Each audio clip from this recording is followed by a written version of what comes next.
Danny, I don't know if you can hear me.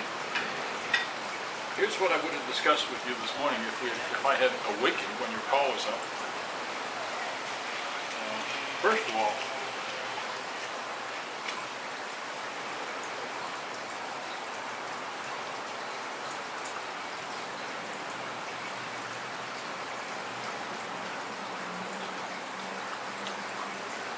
making this recording on a less than $200 Panasonic point-and-shoot camera, and was photographing the fireworks just a few minutes ago. The camera I'm recording on now recorded the entire fireworks show, 12 minutes. Start to finish, no problem, I think. There's a little out of focus at the beginning, but that was all. Then, right next to it, because I've been trying to get it to work, now that I got it repaired after I soaked it in Rhode Island, is a Sony A55. Fucking thing nearly overheated at about 4.5 minutes. And through the entire show, refused to record any more than maybe 30-35 seconds at a time, sometimes less. Complete waste of time. If I had an assignment, I would have blown it. So, got to do something with the Sony, although I just paid $275 to get it fixed. Anyway, on boats, here's what I've been thinking lately. As I said in the email, the CSY is sort of out of it, in spite of the fact that it's like get up and go, any place on the world, as I said, Sterling Hayden, thanks to you and that book Wanderer. But the guy's a nice guy, and it's really tough knowing him, hey man, your boat really stinks. Can't believe, how terrible it is in order to get the price down. Really like him, nice guy. Boat is priced right. Notice that the Panasonic camera, as far as I can tell, I'm looking at the screen that is like reversed up at me, and every once in a while it locks on my face, as far as I can tell. So anyway, put aside the CSY. Then there's the White Pulley, the Holly Sampan. Great boat, old, doesn't need anything if you don't want to fix it up. The galley is kind of a mess. You'd have to put a couple of thousand into that before Lorraine would get on board. But in the wheelhouse inside, it's got these beautiful bunks, beautiful table. It's got a big after deck, and it's really pretty good. Now that boat, the dentist who owns it, all he wants is the slip and he wants it gone. It's a great buy. You can probably get it for $20,000–$25,000. Maybe even less. Some of his partners have told him to donate it to somebody in order to get the slip. Then there's the Lico, which is also a Holly Sampan, the sister ship to the White Pulley. Much, much better condition. Oh, by the way, White Pulley is a wooden boat. Got to be pulled every year. A couple thousand in order to do the bottom every year. The Lico is 6 or 8 feet longer. Its fiberglass is in sort of fantastic condition, but the people who fished it used it as a fishing boat. In the wheelhouse, it has none of the tables, beautiful woodwork, and bunks that are in the White Pulley. They just went fishing. The guy who owns it says they used to put mattresses on the floor. Why? What's the problem? And it's got no galley whatsoever. Now, if that boat could be bought at way less than the $80,000 they're asking, because they'll never get that. There are no customers with cash who will buy that boat. If that boat could be bought, let's say for a song, then you could hire the people who built the boat are still available. The family is there, and they can put in an interior like the White Pulley for probably maybe $5,000, outside $10,000, but maybe $5,000. It's a great boat. the Liko and the Waipui have both been all the way to Kauai. And if you look at that, that's Kauai is in the Hawaiian Islands. Hawaii is down here. Kauai is way up here. And Niihau is even a little further. Both boats have been all the way to Hawaii. Looking at my hand. All the way to Hawaii. All the way to Kauai. No problem. They burn about 4 gallons of diesel, 3 gallons of diesel. Depends on how much headway you want to make. But if you're not in a hurry, 3 gallons an hour. So, if the Liko could be bought at the right price, might be a great boat. Don't have to worry about wind, don't have to worry about nothing. Just get in and go. Both boats have terrific engines with low hours on them. Both start up immediately. Not exactly cruisers. The CSY, as I said, is like kind of neat with that idea about going to Tahiti, which I sometimes think about. But that brings us to the Hunters. The Hunter 42 is similar in a certain way to the CSY 44. I haven't met the guy, but it's a man and his wife. Oh, the CSY 44, his wife is almost infirm. She wants off the boat, they want back to the mainland. Could really drive the price down, but you'd have to be hard-hearted, and you're talking to a nice guy. It's a bitch for me. Same thing with the Hunter 42. The boat is completely seaworthy. It was hauled last year. They took the mast off, they unstepped it, re-ran the lines. Everything on the Hunter 42 is like brand new and ready to go. This couple was going to go for another big sailing, and then they never did. And now they too want to buy a trawler and go away. The price is fairly high. It would be the same thing as the CSY about getting the price down and telling the guy his boat stinks, which is tough to do because his boat does not stink. It's really done well.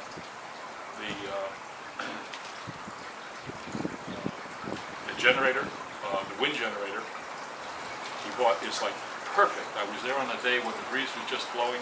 It was generating plenty of electricity. You could barely hear it.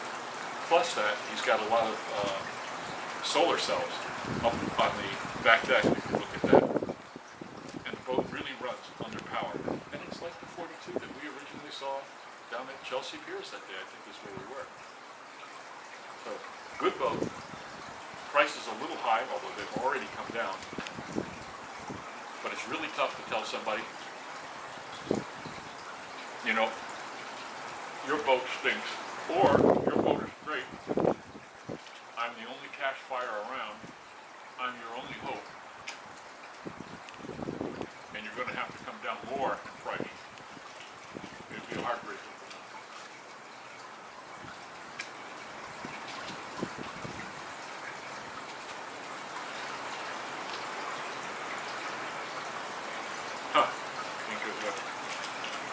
That brings us to the Hunter 45.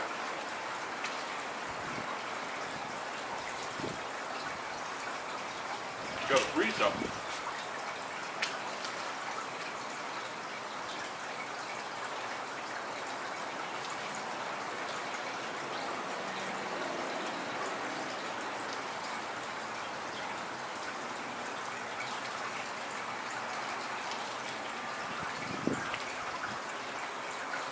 That brings us to the Hunter 45.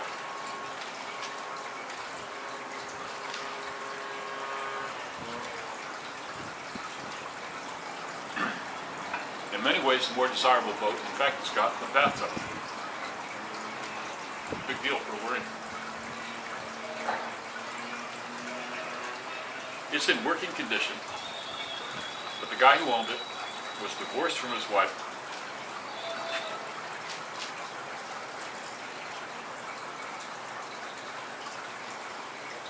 He caught a bad break and got cancer. He went back to the mainland, his wife put up with him, and he died on the mainland. The boat's been sitting for a year. The glass on the outside is all chalked up, hasn't been waxed in over a year.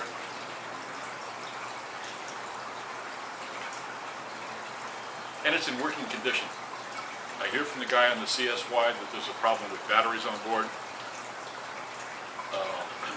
I hear from the CSY guy whose berth is too down that the yacht broker put some of his friends on board and there's something wrong with the forward toilet. Suffice it to say, it needs some work.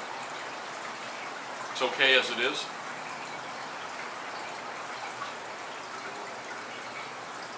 Haven't seen the sales yet. But I get two stories. One, it belongs to the wife and the bank, and they're fighting back and forth about it. The other is that it belongs to the bank. So here's the scheme that I was thinking about most. I don't have to insult anybody to buy the 145. It's the most desirable of the sailboats.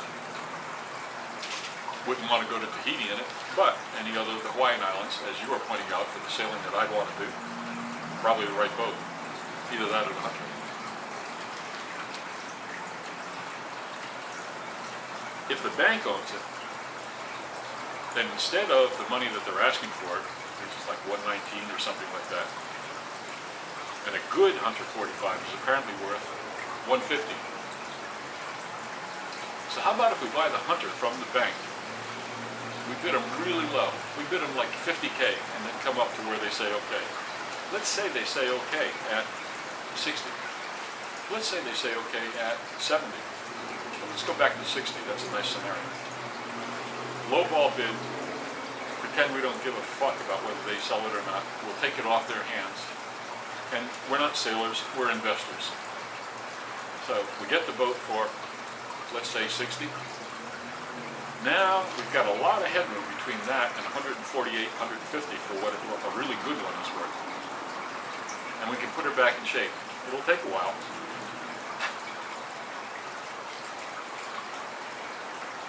But the boat is completely usable as is, right now.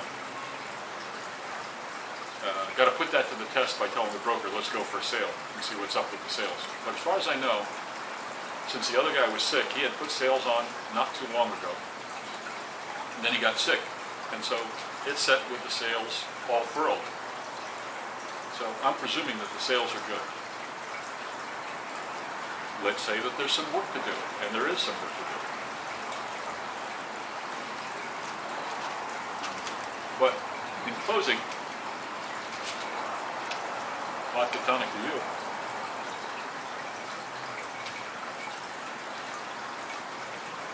If we get the Hunter 45 for a song,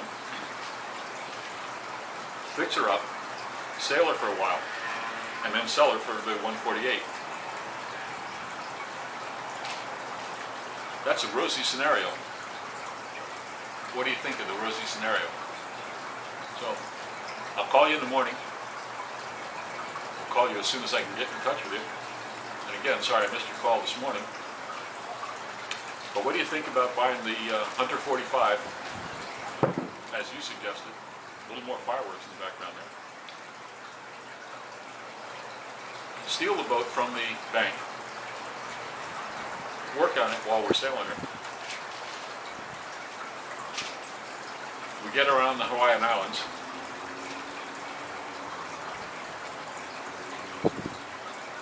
And then my kids got to sell it to somebody.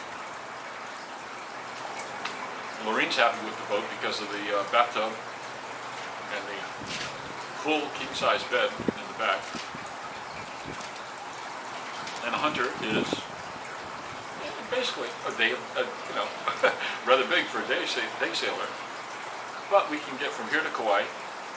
We can get here from here to Hawaii, Big Island, and decide what we want to do. Now she's probably got one more passage in her, which goes back to that CSY and the Tahiti idea. Because the Hunter 42, although it's not exactly a world cruiser or a blue water boat, is ready to go. Just cast off the lines and give it a shot. But for less than the 119 they want for that boat, the 138 for the 42, we could put this 45 in shape and be in the same position, and we'd know all about the boat. So,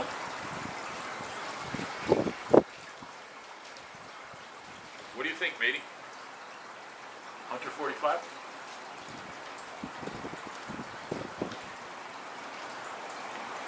In other news, the money for the Tesla is supposedly left GE, be in my account, and so I think we'll have a Tesla on Monday.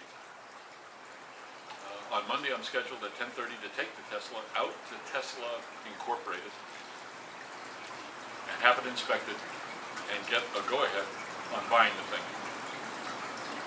At $80,000, supposedly a steal, according to Tesla. So the Tesla plan is buy that car, drive it for a year, wait for the Model X, which is coming out, and at that point trade the Tesla Roadster, which will be sick of by that time, in on a Model X, which is the car Lorraine wants. That could work. That's it. That's my whole theory. What do you think?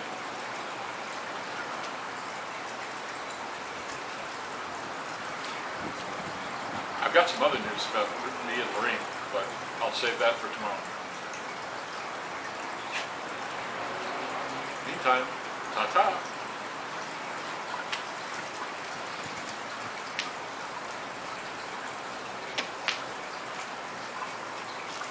Oh, by the way, the $200 Panasonic camera just recorded, I don't know whether it was, 5, 10, or however minutes I've been talking to you. Perfectly clear. We'll see, but I think it's focused on my glasses. Every time I move my head, I see it refocus. So I think it's happening. How do I get rid of the Sony? Talk to you soon. In the morning.